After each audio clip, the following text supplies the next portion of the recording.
Hello friend, সবাই কেমন আছো? তো আজকে আমি আবার চলে এসেছি আমার ছাদ বাগানে।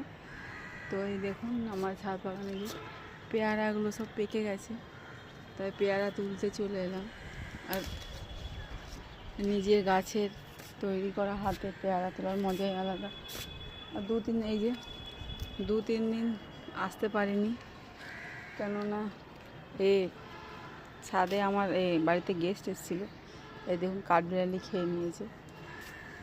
এখানেও পেয়ারা কাঁচা অবস্থাতেই পেরে নেবো বলে ভাবছি।